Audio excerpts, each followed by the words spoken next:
In the autumn of 1891, in the Grey Lake country of northern Ontario, a woman's uncle signed her name onto a debt she had never agreed to carry, and in doing so, erased everything she had built from the wreckage of her first life. Lenora Fitch was 31 years old when it happened. She had been widowed 2 years prior, her husband taken by a mill accident that left her with a small parcel of land, a half-finished farmhouse, and a daughter not yet old enough to understand why her father's boots still sat by the door. Lenora had learned to split firewood that winter. She had learned to negotiate with the grain buyer at Kenora. She had learned to keep her face still when men looked at her, the way men sometimes look at a woman who is managing, alone, as if her solitude were an opportunity rather than a circumstance. She had not learned, and could not have learned, that her uncle, Percival Crane, had borrowed against her land without her knowledge, and then lost every cent of it at a card table in Dryden. The man who arrived at her door on a Tuesday morning in October was not cruel in his manner. That was what made it worse. He was polite, almost apologetic, holding his hat with both hands, as he explained what had been signed, and what was now owed and what would happen if it was not paid by the end of the month. He kept his eyes on the porch railing as he spoke. He did not look at Lenora's daughter, who stood behind her mother in the doorway, one small hand gripping the back of Lenora's skirt. When the man was gone, Lenora sat down on the porch steps and did not move for a long time. She went to find Percival that same afternoon. He was at the feed store, leaning against the counter with his elbows back and his chin lifted, talking to a man Lenora didn't recognize. He saw her coming and something shifted in his face. Not guilt, exactly. More like the expression of a man who had been expecting a bill and was mildly annoyed that it had arrived. "You had no right," she said. She kept her voice even. She was aware of the storekeeper watching from behind the scale. She kept her voice even anyway. Percival set down his coffee cup. "Now, Lenora, the land was sitting idle. My daughter and I live on that land. You can still live on it, until the end of the month." He said it the way men say things they believe are reasonable. "After that, you'll want to find somewhere more suitable. A woman in your position." "Don't," she said. He shrugged. He actually shrugged. Lenora walked back to her wagon. She drove home through the poplar trees with her jaw set and her eyes fixed on the road ahead. The sky was the color of old pewter. Geese were moving south in long, uneven lines. Her daughter had fallen asleep against the seatboard, with her coat pulled up to her chin, and Lenora drove through the gray afternoon, thinking about what she still had, what she could carry, and where in the world there might be room for a woman and a child who had been set loose again. She did not yet know about Silas Holt. Silas Holt was 43 years old and had lived alone on the eastern shore of Rainy Lake for 6 years. Before that, he had been a surveyor with the Dominion Land Office, working the boundary country between Ontario and Manitoba, with a small crew and an instrument he understood better than he understood most people. Before that, he had been a husband, briefly, in the careless and devoted way of young men who do not yet know how much can be lost. His wife had died of fever in the 3rd year of their marriage, in a town neither of them had intended to stay in long. He had buried her there, and kept working because there was nothing else that asked anything of him, and he needed to be asked. He had settled at Rainy Lake the way driftwood settles, not by plan, but by the exhaustion of moving. He built his house from timber he cut himself. He fished. He did occasional survey work when someone from the land office remembered his name. He fed 2 dogs and kept a kitchen garden and did not speak to anyone unless speech was required. He was not a man given to brooding. He was simply a man who had learned that life was quieter and more manageable when you did not ask it to hold too much. He had been in Kenora buying supplies when he heard the argument at the land registry office. He was not trying to listen. He was waiting for the clerk to locate a file he'd requested. Standing near the window with his hat in his hand when the raised voices started from behind the partition. A man's voice, flat and certain, explaining that a transfer of title had been properly recorded and there was nothing to be done. A woman's voice, clear and controlled, but with something tight underneath it, explaining that the transfer had not been made by the title holder and should therefore not stand. The man said it had been signed. The woman said it had not been signed by her. A pause. The man said that her uncle had been her legal representative. The woman said she had never appointed him as such and asked to see the document. Another pause, longer. The man said the document was in order. Silas put his hat back on and walked to the window and looked at the street for a moment. Then he walked to the partition and said, to no one in particular, and both of them at once, "Forged signatures are a criminal matter in this province. The woman has the right to request a formal review." The clerk looked at him. The woman looked at him. Percival Crane, standing to the side with his arms crossed, looked at him the way men look at problems they have not anticipated. Silas had not intended to say anything, but he had spent 20 years reading survey documents and property lines, and he recognized the particular silence that follows an instruction people hope won't be followed. The clerk cleared his throat. "A formal review can be submitted in writing." "Good," Silas said. He looked at the woman. She was already looking at him, assessing him the way people assess a stranger who has stepped in without invitation, trying to determine whether he had made things better or worse. Her expression told him nothing. That, too, he recognized. "I'm Silas Holt," he said. "I've done survey work for the land office for 15 years. I know the process." The woman's name was Lenora Fitch. She told him so in the corridor, after the clerk had handed her the relevant form, and her uncle had left without speaking to either of them. She held the form with both hands and looked at it the way people look at a document they are not sure they can trust. "Will it work?" she asked. "Not hopefully. Just directly." "It can work," Silas said, "if the original signature can be shown to differ from yours, and if there are witnesses to the transaction that wasn't made with your knowledge." He paused. "Do you know anyone who was present when your uncle borrowed against the land?" "The man who held the debt might remember that I wasn't there." "That's a start." She looked at him again, still assessing. "Why did you speak up?" It was a fair question.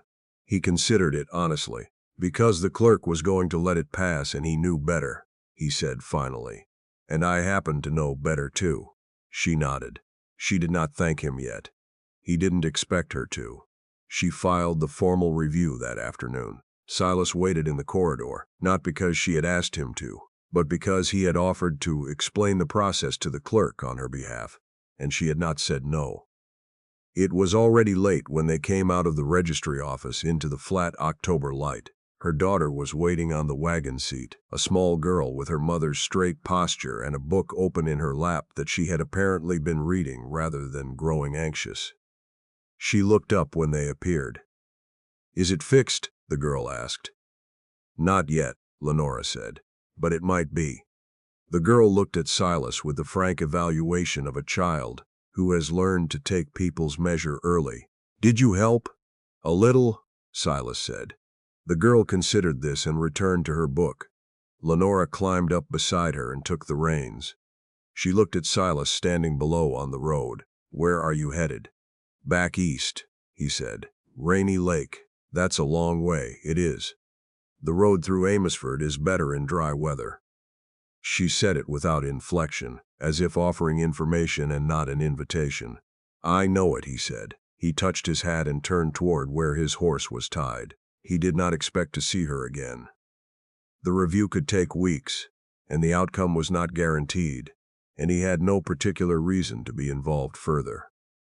He made it 2 miles down the road before he turned back. He did not examine the reason closely. He had learned that some things were better understood after than before. The review took 11 days. In those 11 days, Silas stayed at a boarding house in Kenora and filed 3 supporting affidavits with the registry office on Lenora's behalf. He tracked down the man who had witnessed Percival's transaction, a trapper named Aldous Greer, who had been at the card table that night and who turned out to have no loyalty whatsoever to Percival Crane. and a surprising willingness to give a written account of the evening when asked plainly, and without pressure. He helped Lenora locate the original deed to her land, which she had kept in a tin box under the kitchen floor, and which bore her signature alongside her husband's, written in a hand clearly different from the one on the transfer document. He drove with her to the registry office on 4 separate occasions. He waited while clerks consulted other clerks, he explained, without irritation and without condescension, what each step required and what was likely to follow. Lenora did not ask him why he was still there. He did not explain. They operated in a kind of practical silence that suited them both. Her daughter, whose name was Violet, had taken to bringing her book on all the trips to town. She read in the wagon on the way there, and in the corridor on the way back, and occasionally on the steps of the registry office, when the adults were inside for a long time. She had determined that Silas was quiet and knew things and did not talk to her as though she were a problem to be managed, and she had accordingly decided he was acceptable company. On the 7th day, sitting on the registry steps while her mother was inside, Violet looked up from her book and said, "My father used to say you can tell a man by what he does when nobody's watching." Silas was leaning against the railing, looking at the street. "Your father sounds like he knew something." "He knew a lot of things," Violet said. "He's dead now." "I know," Silas said. "I'm sorry." Violet looked at him. "Were you ever married?" He nodded once. "Is she dead too?" "Yes," he said. Violet absorbed this. "Then you know," she said, and went back to her book. Silas stood looking at the street for a while after that, and did not say anything, because she was right, and there was nothing useful to add. On the 11th day, the land office clerk sat down across from Lenora with the expression of a man who has been corrected and has made his peace with it. The transfer document, he said, had been reviewed by 2 independent examiners. The signature did not match the registered examples of Lenora's hand. The witness account confirmed that the title holder had not been present. The formal finding was that the transfer was fraudulent and therefore void. The land was hers. Percival Crane was notified that the matter had been referred to the county constable. Lenora sat very still for a moment after the clerk finished speaking. Then she said thank you in a voice that was entirely composed, picked up her copy of the finding, and walked out into the hallway. She stopped when she saw Silas. He had been waiting in the corridor again, sitting on the bench with his hat on his knee, doing nothing in particular except waiting. He looked up when she came out. He read her face and understood. "Good," he said. And then something happened that seemed to surprise her more than the outcome itself. Her eyes filled, not with grief. She had spent 2 years acquainting herself with grief and knew its shape. This was something else. The particular relief that comes when a thing you have been fighting for alone suddenly turns out to have been worth fighting for. She pressed her fingers to her mouth for a moment. Then she lowered her hand and looked at him squarely. "Thank you," she said. "Not for the outcome. For not assuming I needed to be handled." Silas looked at her. "You didn't," he said simply. Violet was on the steps when they came out. She looked up from her book, read her mother's face the way children read the faces of the people who hold their world, and relaxed by degrees. "It's fixed?" she asked. "It's fixed," Lenora said. Violet closed her book. She looked at Silas. She appeared to be turning something over in her mind. "Are you going back to Rainy Lake now?" she asked. "That's the plan," he said. Violet looked at her mother. Her mother looked at the sky, which had gone the soft pale blue that comes after October rain. Neither of them spoke for a moment. "You could eat first," Violet said to Silas. "There's a place on Bell Street that has decent pie." Silas looked at Lenora, who was still looking at the sky. "The pie is decent," she said without looking down. He ate with them on Bell Street at a table by the window while the afternoon went gold and thin outside. They talked about small things. The road home, the state of the season. The trapper, Aldous Greer, who had turned out to have opinions about card players and had apparently shared all of them at considerable length during his deposition. Violet ate her pie with methodical focus and contributed observations that were both accurate and slightly disconcerting, as was apparently her habit. Silas drove back to Rainy Lake 2 days later. He told himself on the road that the matter was finished. He had done what he could do. Lenora Fitch was a capable woman who had never needed much from him except knowledge he happened to have. And she had her land back, and her case recorded, and her daughter beside her in the wagon, and there was nothing further that was his to offer or to take. He believed all of this, more or less. He stopped believing it around Christmas. It was not a dramatic realization. It arrived the way winter did on the lake, gradually and then all at once, and once arrived, impossible to pretend away. He was splitting wood in the blue cold of a December morning, and he found himself thinking about something Lenora had said at the registry office, something ordinary about the deed and the tin box under the floor, and the thought arrived as naturally as breath. He wanted to know how she was, not out of obligation, not out of habit, out of the simple and inconvenient fact that he had spent 11 days in her company and found himself better for it. He wrote a letter. It took him 3 attempts because he had not written a personal letter in a long time and was out of practice with the particular vulnerability required. He made the 3rd one short and direct. He asked if the land was holding. He asked if Violet had finished the book. He mentioned that the lake had frozen early this year and that he had repaired the dock before it did, which was something he had failed to do last year and had regretted. He did not say what he meant below any of those things, because he was not entirely sure she would want him to, and he did not want to presume. He sent it. Her reply arrived in 3 weeks, which was fast for the season. She wrote in the same manner she spoke, plainly, and with a precision that was not unkindness, but rather the particular clarity of a woman who had learned not to waste words on things that didn't need saying. The land was holding. Violet had finished the book and started another. The winter had come in fast, but the house was well chinked now. She'd done it herself in September, and the cold was staying outside where it belonged. At the bottom of the letter, in the same hand, and without preamble, she had written, "I wondered if you'd write." Silas read the letter twice. He folded it and put it in his breast pocket and went about the rest of his day with a steadiness that was not quite the same as his ordinary steadiness. He wrote back the following week. They wrote through winter and into spring, and by the time the ice went out on Rainy Lake, Silas had said more in letters than he had said aloud to anyone in 6 years. Something about the distance made it possible. Something about Lenora made it feel worth the effort. In April he drove to her farm. He did not write to say he was coming.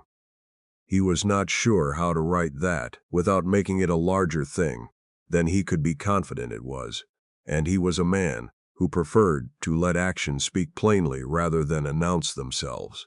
He arrived on a Saturday afternoon when the mud was drying, and the first green was showing in the fields, and Lenora was in the kitchen garden with her sleeves rolled up and a look on her face that was either surprised or amused.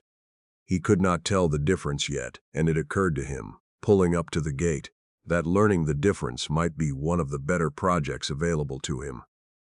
Violet came out of the barn, with mud on her boots, and a ginger cat following her at a distance that suggested independence rather than companionship. "I told her you'd come in April," Violet said. "Did you?" Silas said. She said probably May. Silas looked at Lenora, who was looking at the garden with the expression that was either surprise or amusement. "The road was clear," he said. "I see that," she said. "He stayed 3 days. He helped repair the fence on the north side of the field, which had gone soft over winter. He ate at the kitchen table with Lenora and Violet, and was quietly astonished by how ordinary it felt. The particular warm ordinary of being somewhere that had been made by someone, tended by someone, held by someone who understood the difference between a house and a home. On the last evening, they sat on the porch after Violet had gone to bed, the spring night pressing soft and cool around them, and Lenora said, "You could come back." He looked at the darkness beyond the field. I have the property at Rainy Lake, I know. She said it without argument. I'm not asking you to give it up. He turned to look at her. She was looking at the same darkness, but with more composure than he felt. I'm not asking you to give up anything, she said. I'm asking if you want to come back.